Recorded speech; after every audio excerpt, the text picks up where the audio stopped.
On this episode of the American Dream TV, we are visiting the Wild Animal Sanctuary in Keenesburg, Colorado.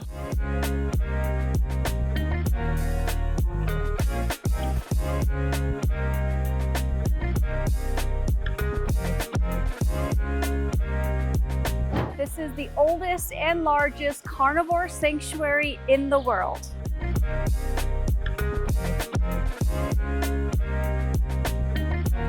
So the sanctuary is not a zoo. All the animals here were rescued from abusive, neglected. They were in captivity where they could barely move.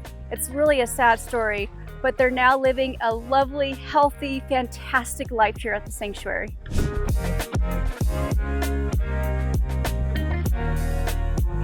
I'm here with Austin Hill. He is the Public Relations Director of the Sanctuary. I'm so excited to be here right now. Can you tell us a little bit of the history of the Sanctuary?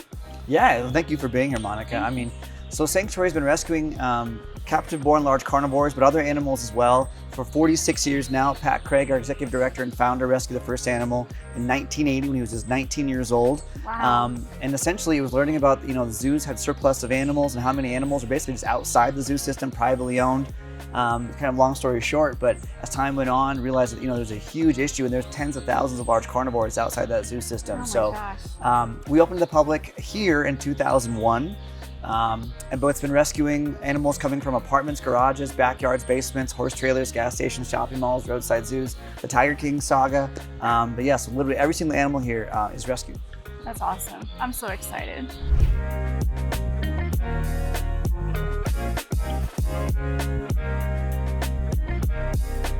So tell us about this beautiful long bridge.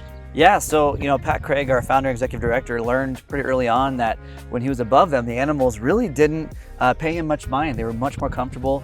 And ultimately, this 1.5 mile long walkway is a great vehicle for education, learn about the animal stories. But really, it's just so much more comfortable than being on ground level. We're not encroaching on their territory. Okay. No defendable territory above their heads. So this is much more peaceful. And Pat always said we're not going to open the public if we're going to be on ground level. So when he opened the public in 2001, we started off with a smaller section of walkway. And as time going on, we're now at 1.5 miles, so 3 miles round trip.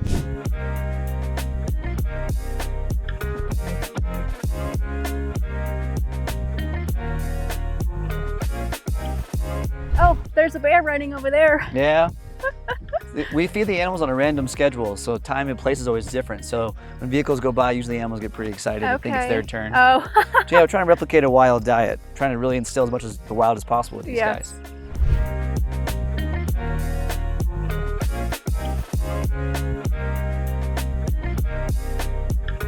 So the bear dens are behind us. Can you tell us a little bit about those?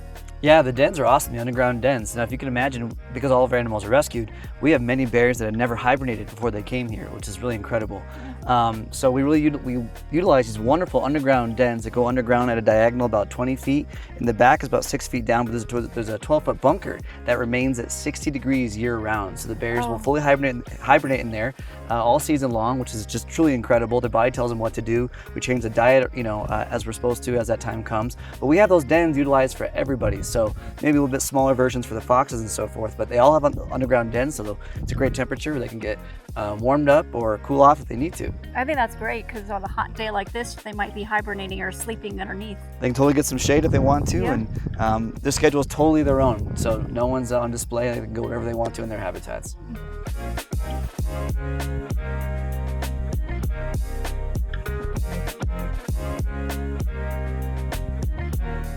So right next to the coyote habitats, and where did these coyotes come from? Yeah, this was actually many years ago. A zoo in Mexico got to the point where some construction at the zoo, the coyotes' habitat just got very small. They were kind of really super close proximity, kind of more confined. So they contacted us and said, hey, can we surrender them to you as a forever home? So these guys got to this habitat. We tried changing habitat. They said, no, thank you. We enjoy staying here. Okay. And they love it. And they utilize their dens all day long, and they're super happy and spacious now. They're so cute.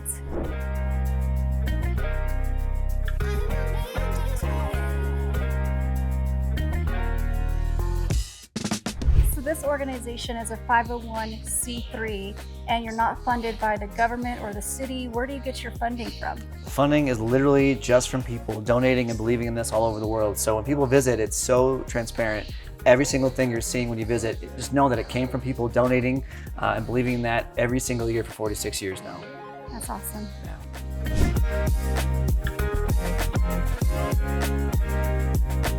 I hope you've enjoyed this episode of the American Dream TV. See you next time.